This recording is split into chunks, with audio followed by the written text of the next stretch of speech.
Hola, ¿qué tal amigos? Un gusto acompañarlos. Sean bienvenidos a una nueva emisión del noticiero de la Alianza Nacional de Medios desde BPI TV, en un esfuerzo periodístico conjunto con El Carabobeño, Diario de los Andes, Correo del Caroní, El Diario, La TV Calle y El Tequeño.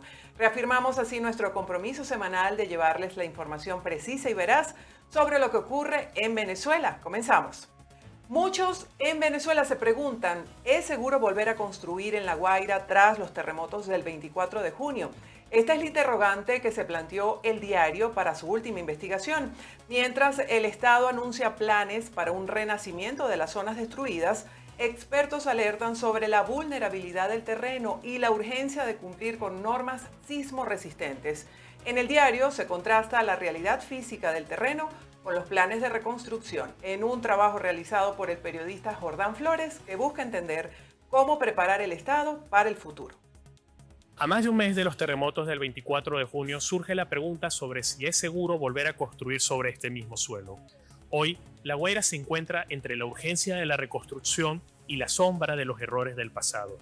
Para esta investigación del diario, ponemos la lupa sobre lo que indican los expertos, las normas técnicas y sobre todo, la voz de quienes perdieron sus hogares. De acuerdo con la Comisión Presidencial de Habitabilidad e Infraestructura, alrededor de 3.600 viviendas en La Guaira registraron daños por los terremotos, con más de 180 edificios completamente colapsados, principalmente en Catialamar, Caraballeda, Los Corales y Tanaguarena. Muchas de estas zonas también fueron gravemente golpeadas por el deslave del año 1999.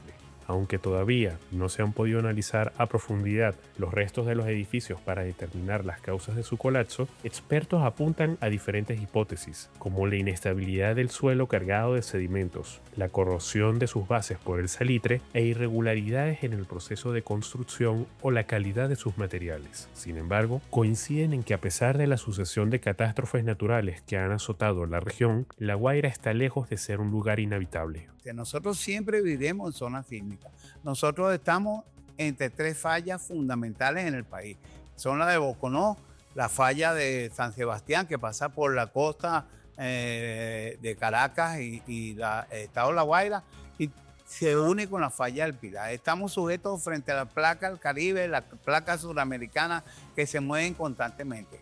Siempre vamos a estar en zonas sísmicas. Aunque la normativa venezolana para la construcción de estructuras sismo resistentes ya establecía desde 1967 a toda la región capital como una zona sísmica de nivel 5, tras el deslave de 1999 toda la geografía del litoral guaireño cambió, por lo que los expertos reconocen que actualmente se requieren mayores estudios para determinar las zonas seguras y desarrollar planes que se adapten a las características de cada tipo de suelo. Tú tienes que hacer una reevaluación de los suelos en todas las zonas afectadas. Recuerden que tuvimos el evento del año 99 que generó una transformación de ese territorio, de ese suelo.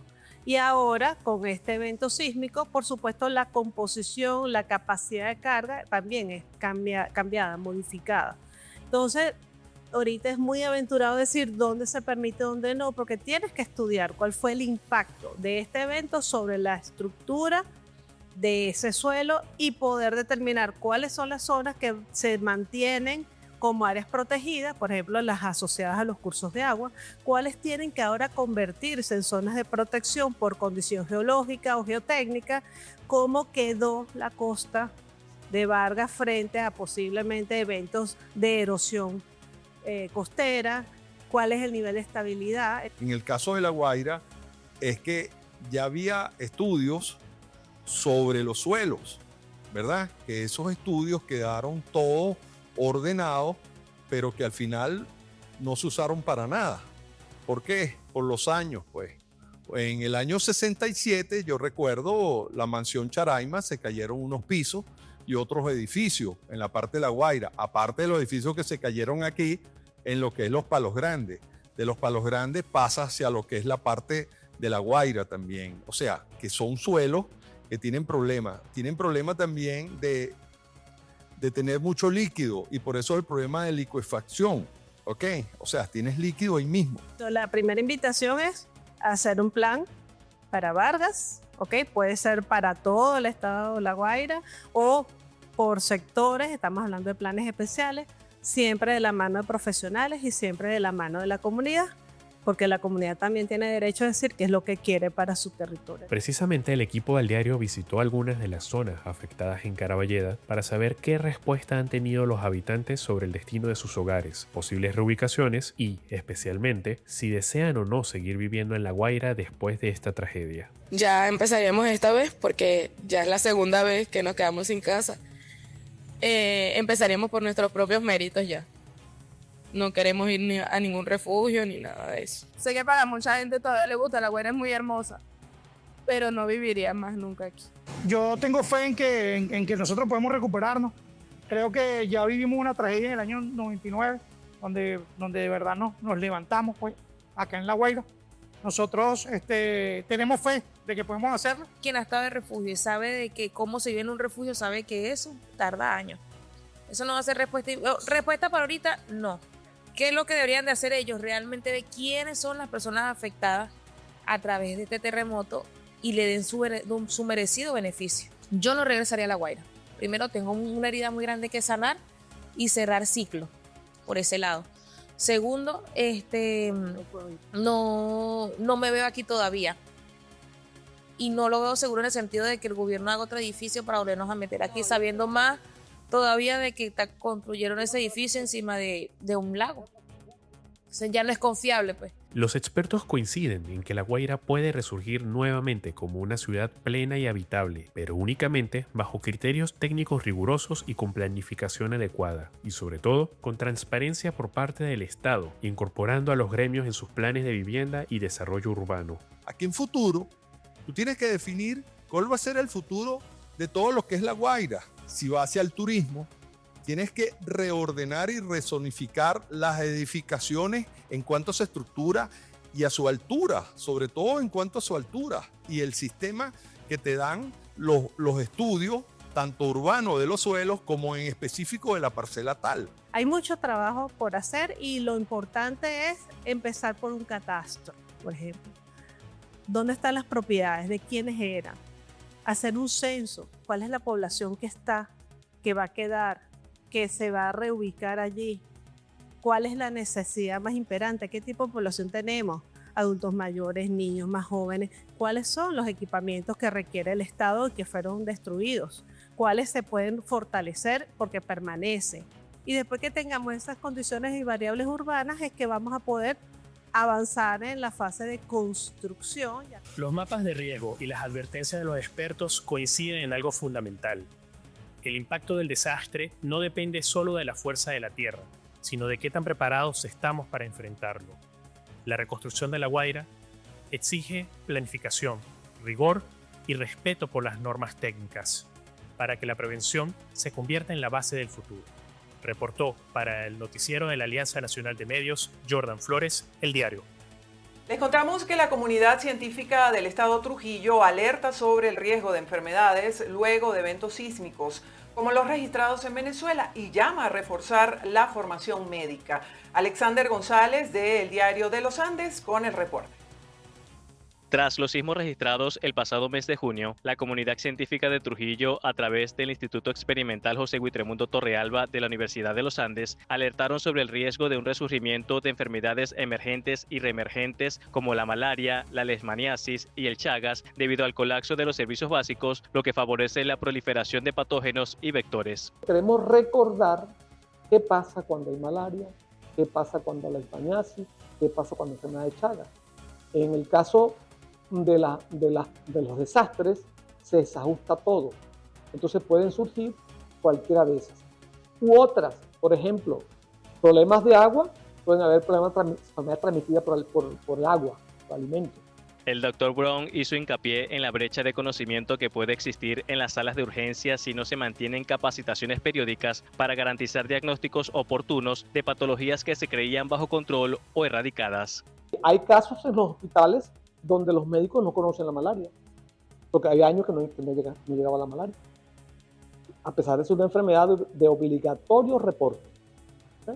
Pero muchas veces llega un paciente con un cuadro de malaria y el médico que lo tiene no sabe que eso es malaria, porque nunca la vio. Pues. Si la vio cuando estudió y más nunca la vio.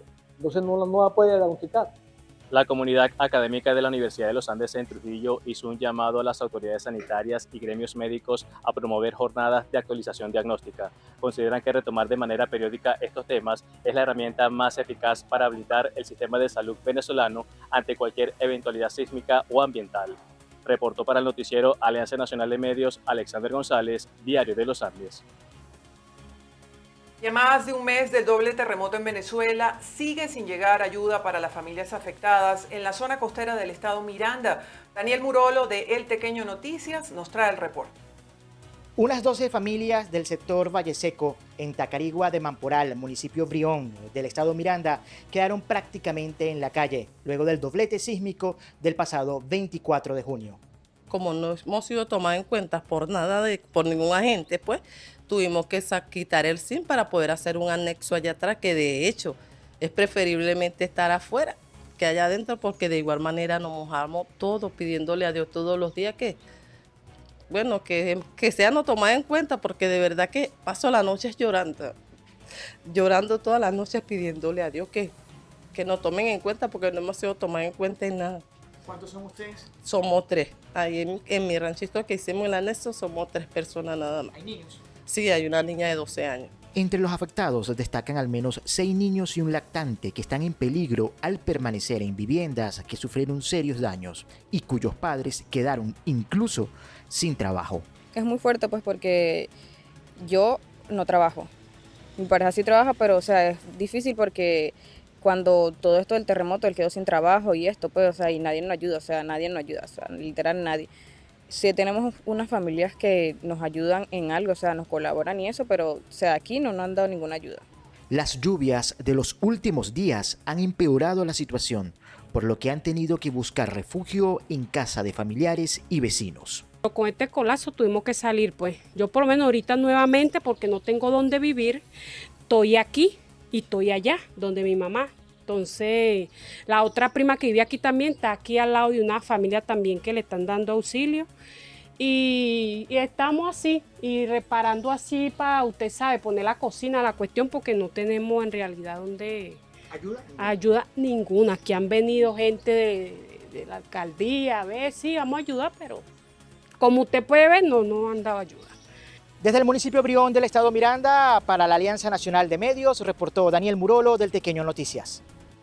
Y luego del doble sismo en Venezuela, que también sacudió el estado Yaracuy, las secuelas continúan marcando la vida de cientos de familias.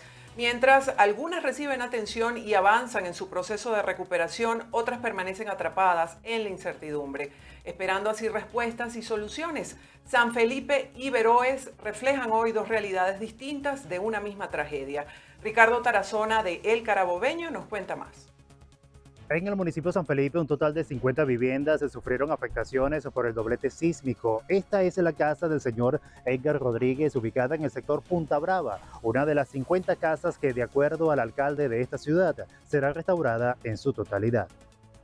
Le doy gracias a Dios porque ya tengo mi construcción,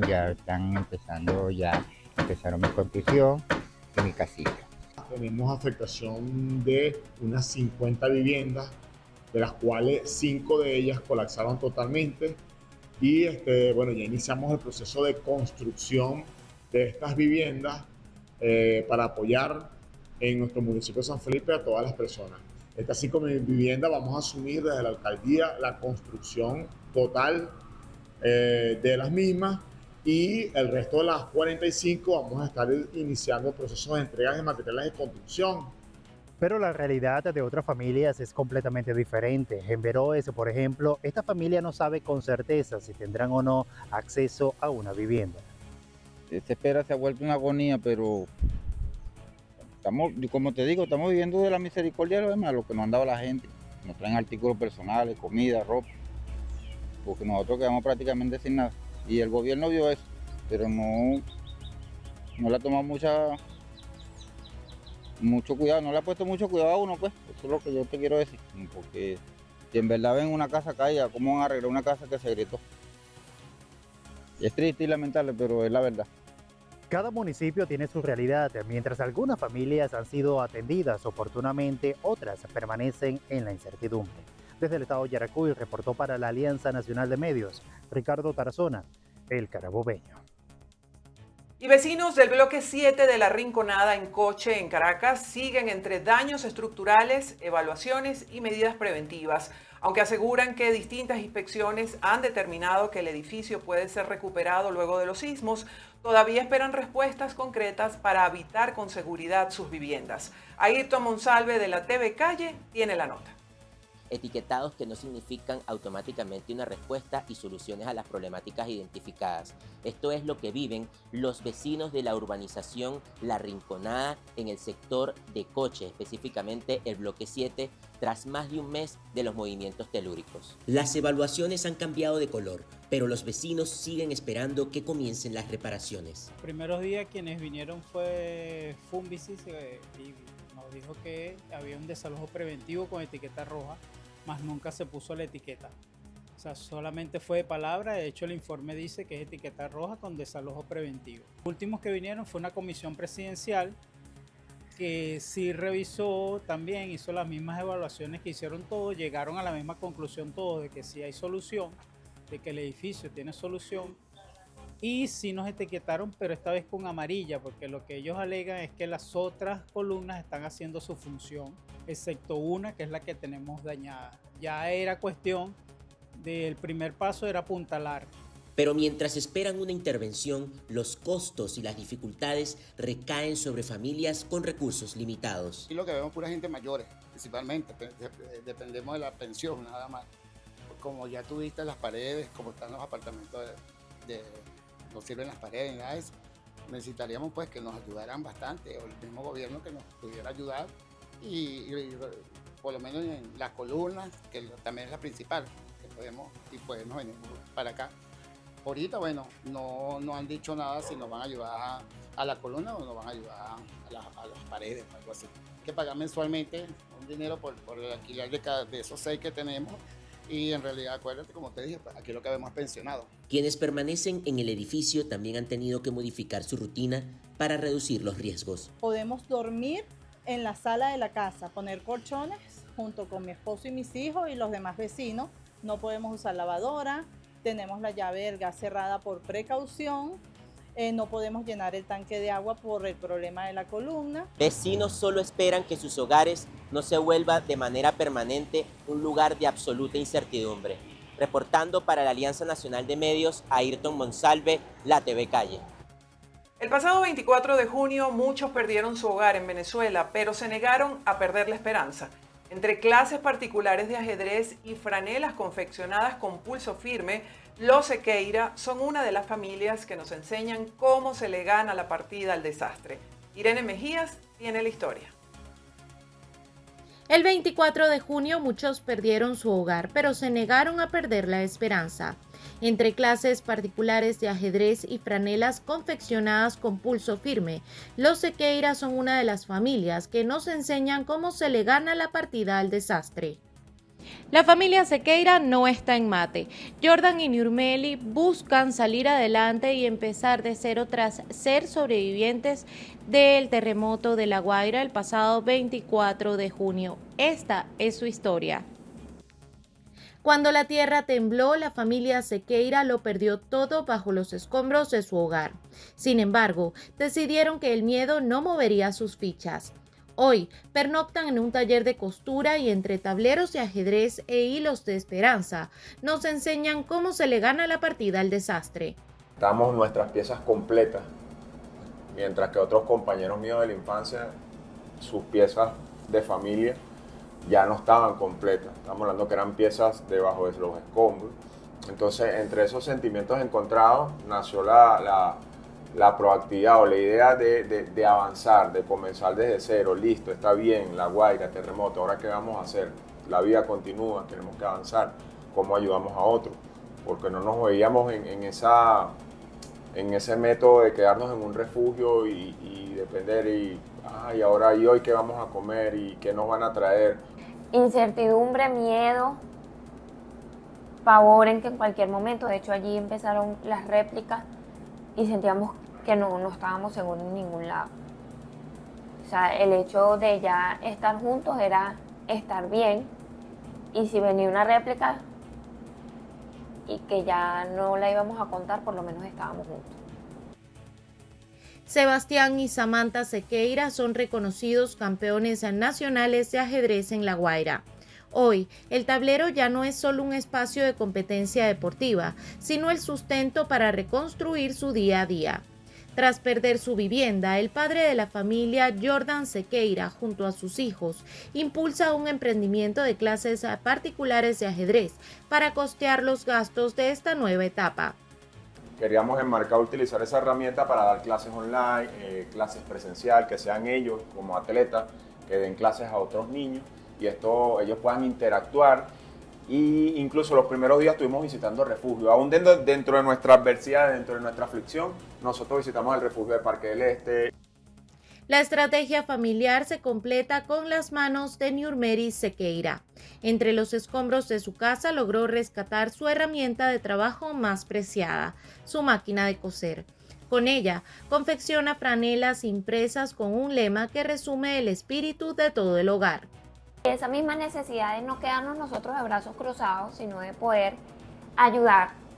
Con lo poco que íbamos recibiendo, nosotros llegamos a ayudar a las personas, a nuestros familiares, pero necesitábamos más. O sea, sabíamos que teníamos que estar nosotros bien para nosotros poder ayudar. Y mi hermana nos empieza a dar una idea de que por medio del ajedrez podíamos solicitar o cobrar un aporte para poder tener nosotros algo en cuanto al sustento y poder también ayudar a los familiares que se nos quedaron allá abajo. Con cada clase impartida y cada franela vendida, los Sequeira demuestran que la verdadera victoria no está en el tablero, sino en la dignidad para reconstruir el futuro.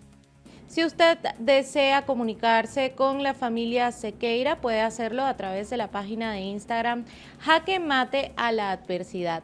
De esta manera estará colaborando con este proyecto familiar que busca salir adelante. Desde Caracas para la Alianza Nacional de Medios, Irene Mejías, BPI TV. Los daños de los terremotos del 24 de junio no discriminaron nacionalidad. En Aragua, el Consulado Honorario de España se activó para atender a los ciudadanos españoles que se vieron afectados por el doble sismo. Carla Carrera Ortiz, del Carabobeño, nos cuenta más. Son 56 familias las que han sido atendidas hasta el momento, como resultado de la data levantada a través de un censo que les permitió determinar las acciones prioritarias. Hemos hecho, por ejemplo, registro fotográfico. Hemos de alguna manera hablado directamente con las personas, la infraestructura, cómo han sufrido, cuáles son sus condiciones. También tienen una evaluación no formal del punto de vista psicológico. Cada uno es una historia, un caso particular. Franco Alumno vive en un piso 7 con su esposa y sus 2 hijos. El menor tiene 14, todavía no pueden volver. Alexander Lillo vive en un piso 3 con su madre de 82 años, su hija y su sobrino. Casi todas las paredes del apartamento donde viven se cayeron. Nos sentimos bastante tranquilos, oídos, ¿verdad? Por parte de ellos. Nos entregaron también una ayuda física de comida, implementos de higiene y medicinas también. La alcaldía ofreció una ayuda que nunca llegó. Estamos esperando a ver si la embajada de España también, ellos también ofrecieron una ayuda y sé que se está tramitando. El consulado también intervino en la repatriación de 7 ciudadanos entre venezolanos, españoles e italianos que estaban residenciados en España y se encontraban en Venezuela el 24 de junio. La ayuda a los afectados por los terremotos sigue, pero ha mermado y con el tiempo se ha ido diluyendo. La mejor manera es apoyar, así sea con materiales, con cualquier tipo de insumo, acorde a la necesidad de cada persona, porque sí, somos muchos que estamos en esto. Para la Alianza Nacional de Medios, Carla Carrera Ortiz, El Carabobeño. En otro tema, a más de 100 docentes del estado Táchira, el Ministerio de Educación le suspendió sus salarios sin motivos claros. Mariana Duque, periodista del diario Los Andes, nos amplía. A más de 100 docentes del estado Táchira, el Ministerio de Educación les suspendió sus salarios sin motivos claros. Andreina Cárdenas es una de las docentes afectadas. Tiene 21 años de servicio y desde hace 17 meses está sin salario. Se ha tenido que dedicar a otros oficios. Me suspendieron el sueldo y sin embargo yo terminé ese año escolar sin ningún pago. Empiezo a ir a zona educativa para el año 2025-26. La profesora Betsabe me dijo que no me podía reintegrar a mi cargo porque no tenía el pago hasta que no me lo volvieran a activar, no me podía reincorporar. Aprendí a lo que es sublimación de prendas, entonces pues con ese es mi sustento. También vendí pasteles, pues he hecho varias cosas. Evencio Zenón, integrante de la coalición sindical del magisterio tachirense, indicó que como la directora de la zona educativa no ha respondido sobre estas suspensiones, desde junio de 2026 han acudido al Ministerio del Trabajo. Hay más de 100 trabajadores privados de su salario, pero tenemos en nuestras manos 14 trabajadores docentes que se atrevieron a acudir a las organizaciones sindicales a manifestar su despropósito de parte del gobierno nacional. Los demás, a lo mejor por el tema del temor o que le vayan a aplicar algún acto disciplinario, no se atrevieron. Zenón denunció que entre estos casos hay una docente expresa política. Lamentablemente hay una profesora del municipio Guásimo que fue privada de libertad por los acontecimientos políticos electorales del año 2024.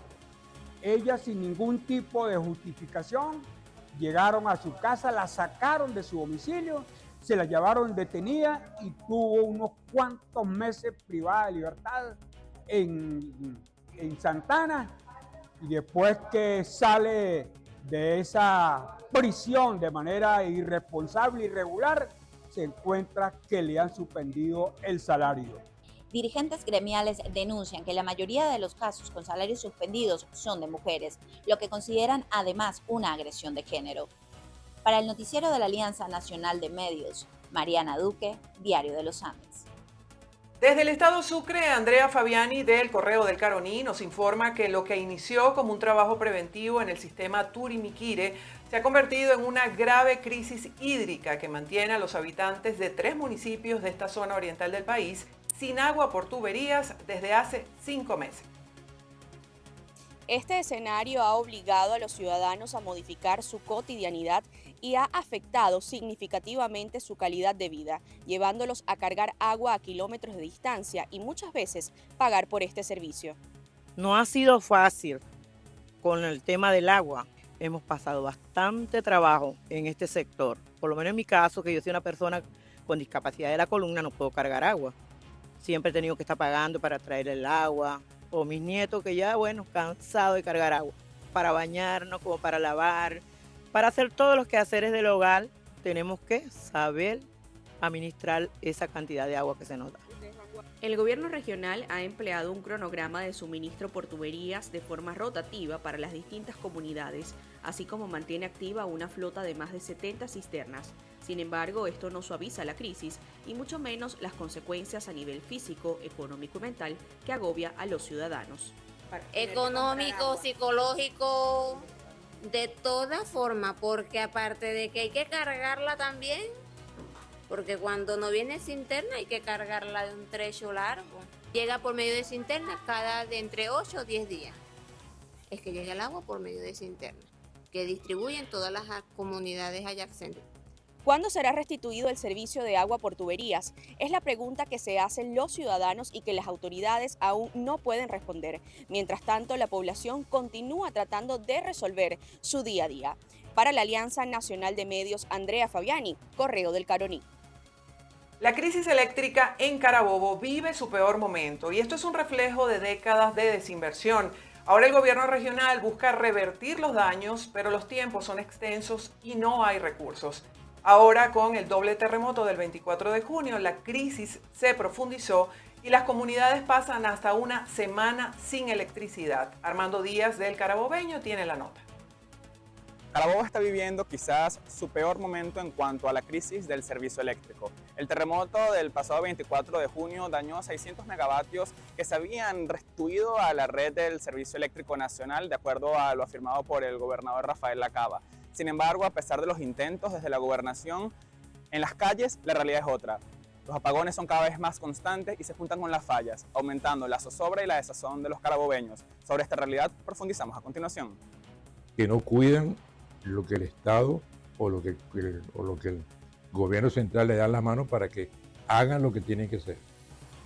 Entonces, por eso lamentablemente nuestro sistema ha venido decayendo por esa situación de dejadez. Que tengo que empezar ahorita a echarle, de que recuperar 1.000 y 1.500, 1.000 megavatios en términos de un año, y que lo puedo hacer. Que vaya con 150, por menos 600, te pusieron 650, viene ahorita 150 más, y viene la otra en 150, o sea que para fin de mes o fin de año, ahí vamos a tener 450 megavatios, y queda una sola máquina, que ya compraron los repuestos para que en 6 meses usted me la pueda recuperar. O sea que yo a final de año puedo tener ahí otra vez mis 600 megavatios que ya estaban instalados. A la par de las reparaciones, zonas de Naguanagua y Valencia pasan hasta 3 días sin electricidad. Estamos gravemente afectados con el problema de la luz que viene desde el sábado. Llevamos para una semana. Supuestamente era un corte. Pensábamos todos que era un bajón, pues resulta que no fue así.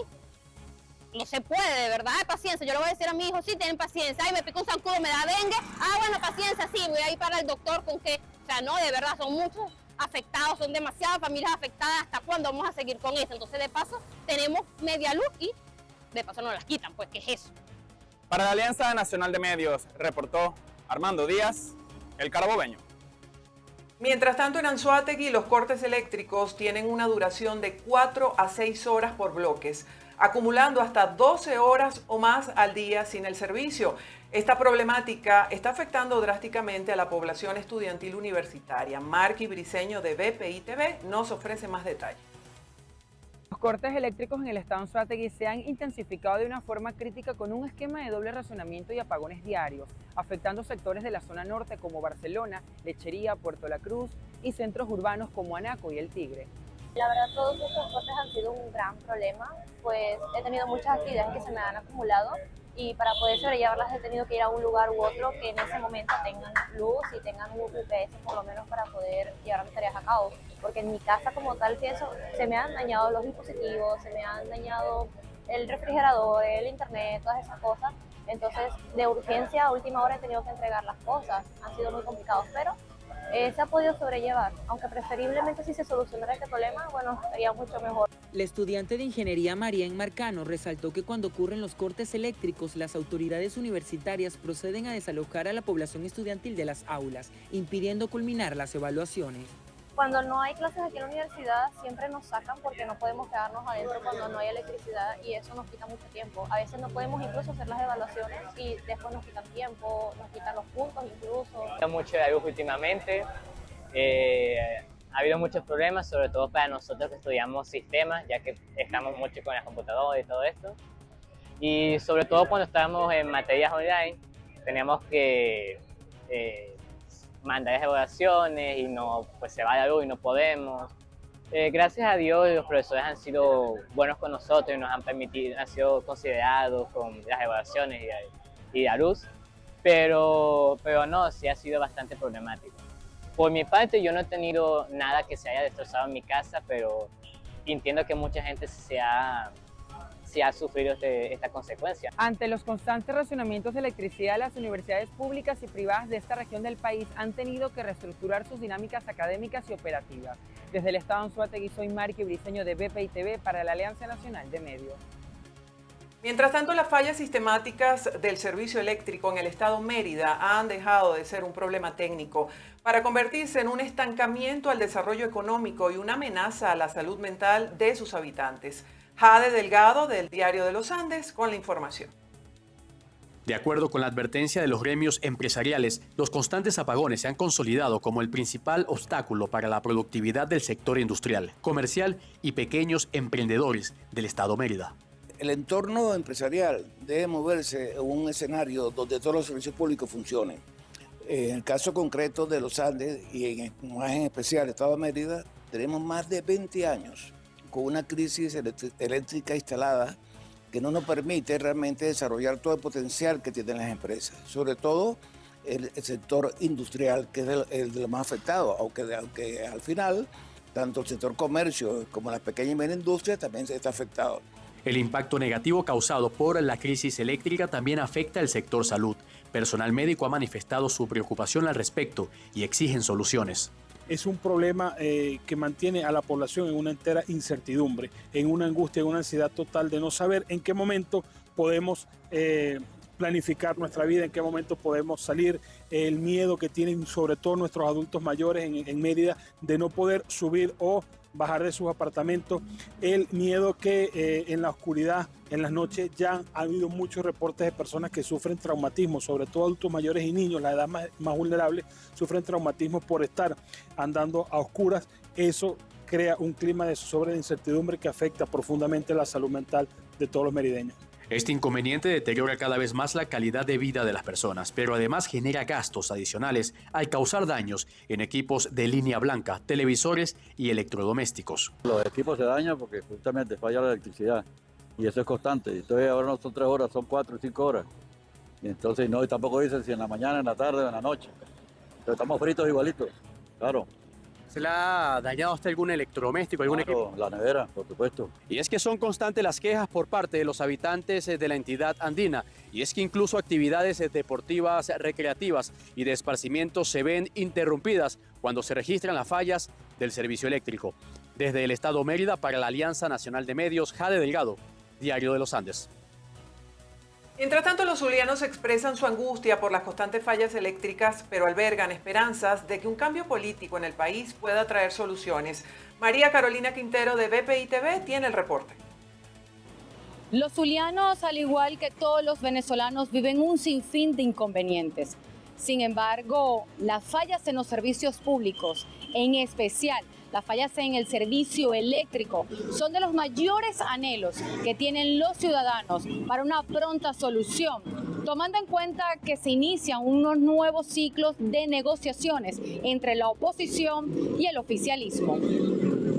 Las constantes interrupciones en el suministro eléctrico continúan alterando el día a día en la región. Para los habitantes del estado Zulia, la inestabilidad del servicio no solo afecta la calidad de vida, sino que frena la rutina diaria y las actividades productivas, convirtiendo la estabilización del sistema en una exigencia prioritaria para la comunidad.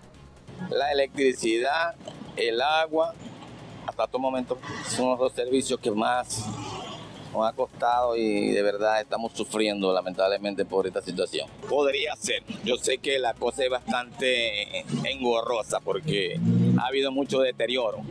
Entonces yo sé que esto no es a corto plazo, esto va a ser a largo plazo, porque sé que los servicios públicos honestamente en el día de hoy aquí en el Zulia no sirven. Muchísimo. Sí, 6 horas, pues en la mañana, en la noche 2, mucho. La electricidad, que tengamos luz todos los días, porque eso es horrible. Ante el inicio de una nueva ronda de conversaciones políticas, la ciudadanía espera que los acuerdos se traduzcan en soluciones concretas para las fallas estructurales del país, donde la crisis energética encabeza la lista de urgencias. Si los que están del otro lado también tienen una buena mente, sí se puede, podemos tener resultados. Porque yo opino que nosotros estamos perdidos, nosotros ni uno ni otro. Debería traer buen resultado. ¿Qué aspiras de esa reunión? Cambios drásticos, especialmente en la electricidad. Reglas claras en el juego electoral, mejores condiciones económicas. También son de los anhelos que tienen los zulianos para tener una mejor calidad de vida. Las expectativas para este nuevo ciclo de negociaciones son bastante altas. Para la Alianza Nacional de Medios, María Carolina Quintero, BPI TV. Luz Frandi Contreras del Diario de los Andes nos cuenta que 5 comunidades incomunicadas y 2 viviendas al borde del colapso es el dramático escenario que se vive en el sector El Torbes del municipio Cárdenas en el estado Táchira tras un fuerte socavamiento en la vía principal. Los habitantes denuncian la falta de respuestas oficiales mientras luchan por transitar a pie. 5 comunidades donde habitan más de 1000 familias en el sector El Torbes del municipio Cárdenas en el estado Táchira permanecen incomunicadas tras el socavamiento del terreno en la vía principal. Aún desconocen las causas que generaron este suceso. Que mencionaron que iba a venir unos geólogos a inspeccionar la situación y que ellos iban a evaluar los posibles consecuencias, causa de lo que está sucediendo aquí. Los de esta vivienda ayer desalojaron todo ya no hay nada, prácticamente esperando que suceda lo que tenga que suceder y esperando a ver si de pronto hay una solución para que no vayan a perder su casita. Nosotros el único medio de salida de nosotros es esto. Por arriba hay otra vía que funciona, pero esa vía está totalmente también abandonada. Por ahora nos toca a pie, pasar aquí a pie porque la buseta del transporte no pasa, la mototaxi tampoco. Para la Alianza Nacional de Medios, reportó Luz Frandy Contreras, Diario de los Andes. Productores agropecuarios del estado Bolívar denuncian limitaciones para trabajar y sacar sus productos hacia los mercados debido a la falta de combustible, deterioro de vías de acceso y trabas institucionales en el ciclo de vacunación contra la fiebre aftosa. Beisis Marcano, del Correo del Caroní, con más información. La Federación de Productores Agropecuarios del Estado Bolívar advierte que las fallas en la entrega de combustible amenazan la operatividad del sector. La directiva de FEPROAGRO Bolívar, gremio que agrupa a 9 asociaciones de la región, advierte que la inacción oficial atenta contra el esfuerzo de los productores locales. Algunos sectores suman hasta más de 2 meses sin recibir diésel. Además, denuncian distorsiones graves en la tarifa oficial, que es de $0.50 por litro. En Bolívar, el gasoil se cobra hasta en $1, afectando severamente los costos y la competitividad del sector. Para nosotros es bien importante el suministro del gasoil porque eso es lo que hace que la agricultura y la ganadería funcione. Nuestras maquinarias todas están con el combustible, con gasoil y bueno, pasar 2 meses sin el combustible es prácticamente que paralizar nuestras actividades. Los productores alertan sobre trabas del Instituto Nacional de Salud Agrícola Integral INSAI en el ciclo contra la fiebre aftosa e inconsistencias en las cifras oficiales que se suministran a entes internacionales. Sin embargo, reportan la inmunización consciente y privada de entre el 70 y 80% del rebaño. Para salvar el estatus de la región, proponen un convenio con el estado de Roraima en Brasil que permitiría recibir asistencia técnica y lograr la certificación. Todavía hay muchísimos productores que no han recibido su aval sanitario. El sistema CIGESAI sigue siendo un problema muy grave para el sector agropecuario. El acceso y la parte de entrega de los certificados, no se le entrega aval a los productores porque no han cumplido supuestamente con el sangrado y con las pruebas de brucelosis, cosa que en la ley no establece eso. El colapso de las vías de penetración rural es otro de los problemas que enfrentan. Sin caminos transitables ni gasolina suficiente para trasladarse, los ganaderos se ven imposibilitados para llevar insumos a las fincas o distribuir sus productos a los centros de consumo. El sector exige la regularización en la entrega y precios del combustible, un plan de rescate vial y una mesa técnica de trabajo con la gobernación. Reiteran su disposición al diálogo, pero consideran que la seguridad alimentaria del país no puede seguir frenada por la burocracia. La vialidad agrícola. La vialidad agrícola en condiciones negativas nos va a afectar el buen desplazamiento, no solo de los productores para sus unidades de producción, sino que también la salida y entrada tanto de productos ya elaborados como de insumos para continuar la producción. Desde Correo del Caroní, en el estado Bolívar, para la Alianza Nacional de Medios, Beisis Marcano. El sector transporte es uno de los más golpeados en el estado Lara debido a la poca disposición de estaciones de servicio para equipar las unidades y una tarifa de pasaje que no se ajusta a la realidad económica del país. Génesis Colmenares de BPI TV tiene la nota.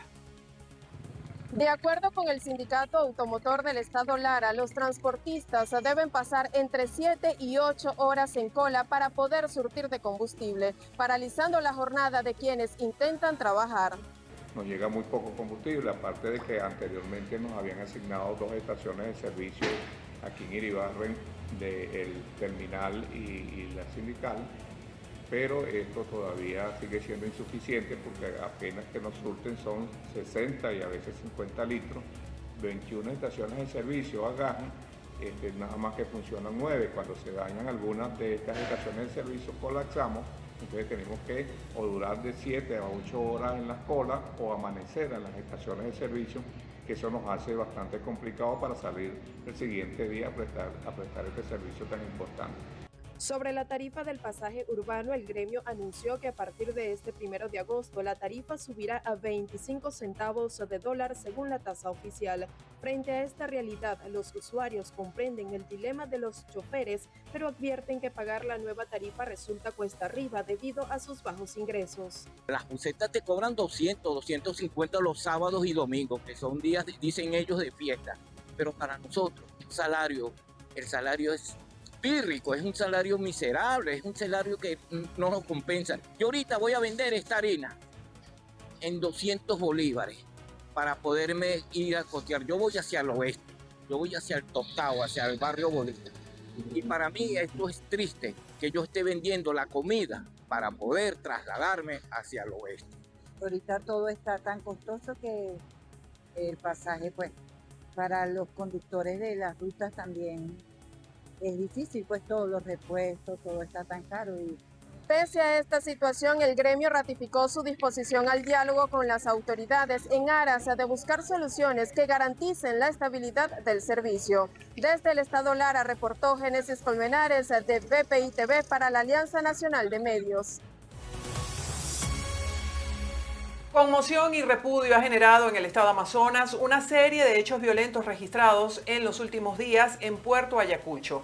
Autoridades regionales y organismos de seguridad han confirmado avances determinantes en las investigaciones para esclarecer estos casos. Yosmar Cayupare, del Correo del Caroní, nos ofrece más detalles. La sociedad civil y organismos de seguridad mantienen la mirada fija sobre investigaciones de casos que han enlutado a familias amazonenses. Uno de los casos más recientes fue un presunto feminicidio que tuvo lugar en el sector Alto Carinagua y mantienen alerta a los cuerpos policiales. Autoridades investigan el hallazgo de la víctima. Isamar Lisbeth Pereira Chacón, de 19 años, fue localizada en un lugar conocido como La Cascadita, en el sector El Guarray de Alto Carinagua. Ante esto, el gobernador de la entidad, Miguel Rodríguez, informó a través de sus redes sociales sobre importantes avances en las actuaciones del 6CPC, confirmando la aprehensión de 2 personas presuntamente vinculadas a este hecho, el cual es procesado bajo la hipótesis de feminicidio. En otro hecho que conmocionó a la colectividad, el 25 de julio, el joven David José Lara Jiménez, de 22 años, fue interceptado por sujetos desconocidos cuando se desplazaba en una moto. Aunque en un principio se presumía un accidente de tránsito, las investigaciones confirmaron que fue a causa de un hecho violento. A nuestras autoridades que implementen operativos de seguridad, que consigan el combustible que necesitan. El sistema de patrullaje no funciona aquí en Puerto Ayacucho. No funciona. No soy la persona indicada para decir por qué, pero sí soy la persona como ciudadano, como defensor de derechos humanos, de exigirle a las autoridades que se implementen los operativos de seguridad. Pero unos operativos que no sean de represión, no unos operativos que vulneren los derechos de las personas que por una razón o por otra están en la calle. No, esos no son los operativos que queremos. Queremos unos operativos que brinden seguridad, pero también respeto a los derechos constitucionales de las personas. A estos expedientes se suma el seguimiento al caso de Daniel Fleitas, quien fue víctima de violencia el pasado 10 de julio en un local de la avenida perimetral de la ciudad de Puerto Ayacucho. La consternación crece ante una ciudadanía del estado Amazonas que no está acostumbrada a esta realidad en su día a día. Desde Puerto Ayacucho, estado Amazonas, para la Alianza Nacional de Medios, Yosmar Cayupare, Correo del Caroní. Nos vamos al estado Nueva Esparta. Trabajadores de sectores productivos expresan su opinión sobre el acontecer del país, coincidiendo en catalogar como lento sus actividades durante el semestre. Ana Carolina Arias, de BPI TV, tiene más información. El turismo, la pesca y el comercio sostienen por lo menos el 80% de la población insular. Por eso lo que sucede en ellos es determinante para sus condiciones de vida y el propio desarrollo de la región insular. Como termómetro consultamos a personas de estos ámbitos sobre sus expectativas de esta próxima temporada y también cómo calificarían el primer semestre del año. Esto fue lo que nos dijeron. Teníamos la expectativa de que iba a ser muy buena, pero con respecto a lo que pasó, uno sabe que va a ser más lenta. Un atractivo fundamental de Margarita es el régimen libre de impuesto. Desde inicios del año, la Cámara de Comercio ha impulsado la actualización de la ley de Puerto Libre, pues en efecto toda referencia se hace en torno al turismo, incluso en actividades como la pesca y la microgastronomía de las empanadas. Siempre hay su gentecita, pero en verdad los meses de mayo, abril, esos días hubo, ¿verdad? Y la temporada estuvo de Semana Santa buenísima, buena, no podemos quejarnos, que siempre hay su gentecita, ahorita un poco pesado, pero siempre hay su gente aquí.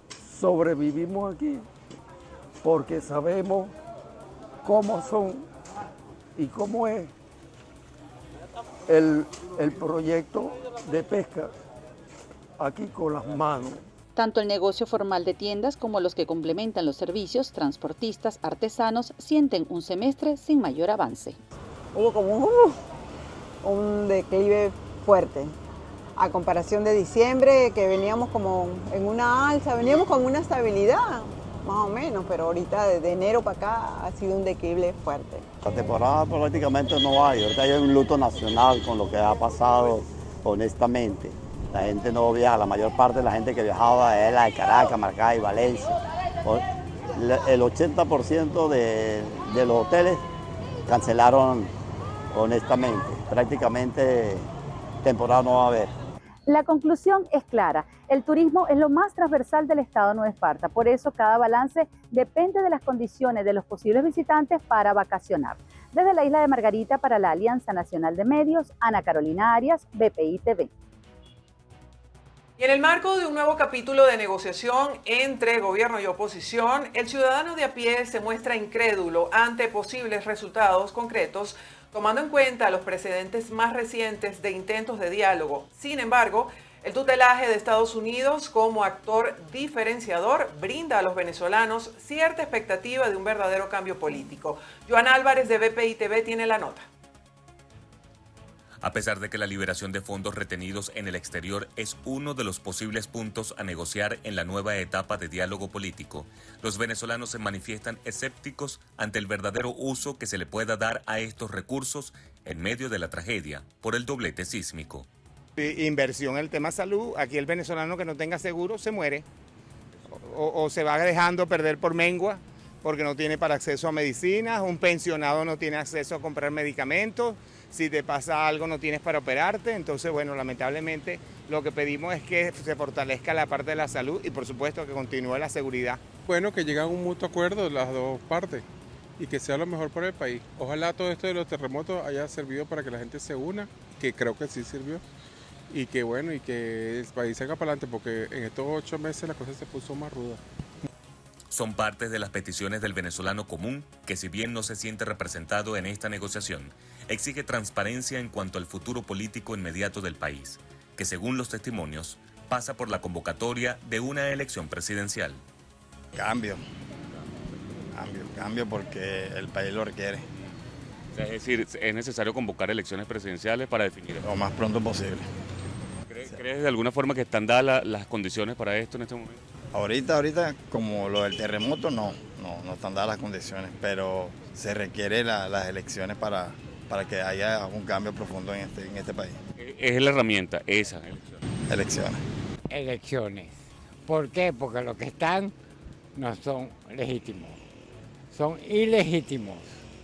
¿Quién votó por ellos? Yo, mi voto no fue por ellos. O me devuelven mi voto del mundo para volver a votar por él, o veremos qué hacemos. Pero mi voto, yo siento que me lo robaron. ¿Y no confía en quienes están ahorita en el interinato? Por favor, voy a confiar en ellos con 130 bolívares que me dan de pensión. Nunca, pana. En este sentido es importante destacar que una buena parte de la dirigencia política de la plataforma unitaria dice no acompañar este nuevo proceso de diálogo, pero afirman que serán vigilantes de lo que se proponga de cara a las necesidades inmediatas del país, que como ustedes escucharon pasa por la conformación de un nuevo Consejo Nacional Electoral y la fijación de una fecha para nuevos comicios presidenciales. Desde Caracas, Joan Álvarez de BPI TV para la Alianza Nacional de Medios. En la Alianza Nacional de Medios salimos a las calles para consultar la opinión de los venezolanos en otros estados del país sobre este nuevo diálogo político que comienza hoy 1 de agosto.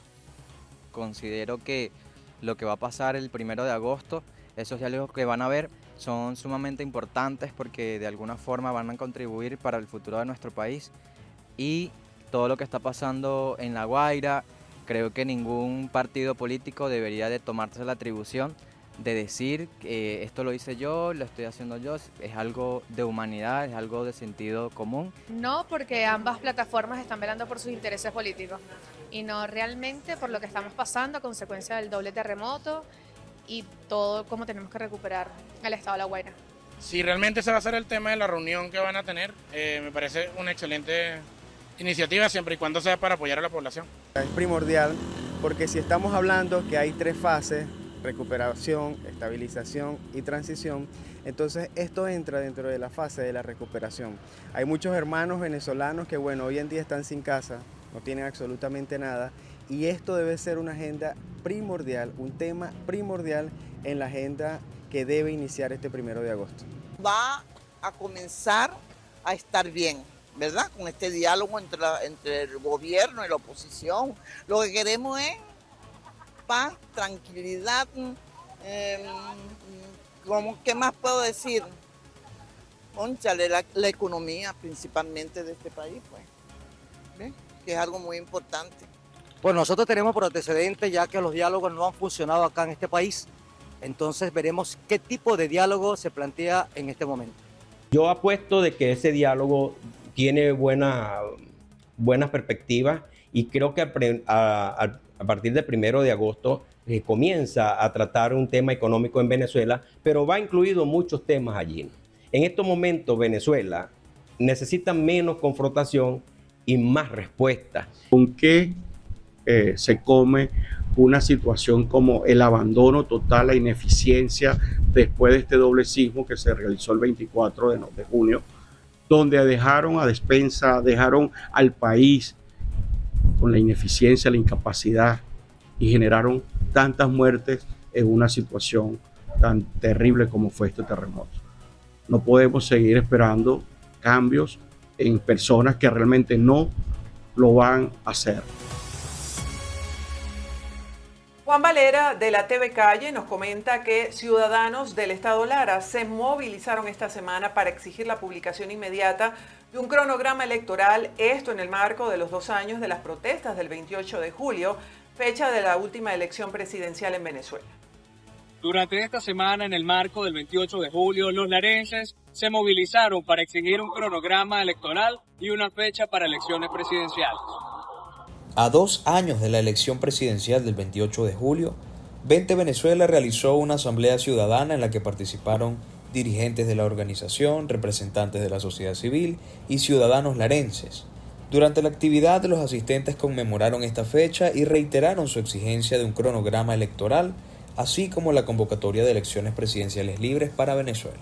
Una asamblea de ciudadanos donde expresamos a viva voz que tenemos que seguir en la calle. Vamos a la calle a reclamar nuestros derechos y el derecho por una Venezuela libre, una Venezuela democrática y una Venezuela donde todos entremos. Asimismo, Larry Peña aseguró que esta concentración representa el inicio de una nueva etapa de movilización.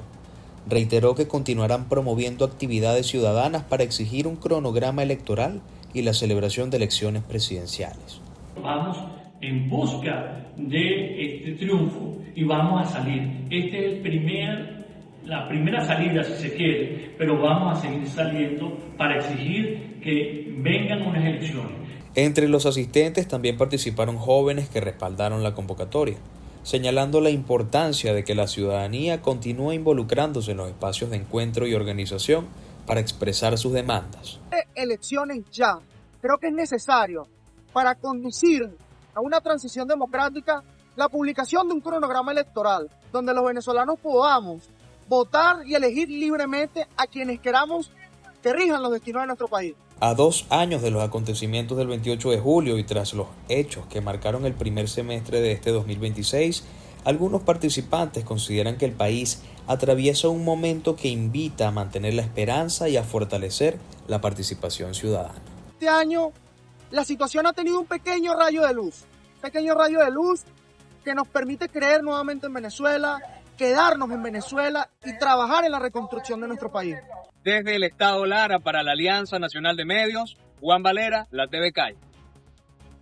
Llegamos así al final de este recorrido informativo de la Alianza Nacional de Medios. Recuerden que pueden profundizar cada una de estas noticias visitando las plataformas digitales de BPI TV, Diario de los Andes, El Carabobeño, El Diario, Correo del Caroní, la TV Calle y El Tequeño. Gracias por apoyar esta alianza por la información.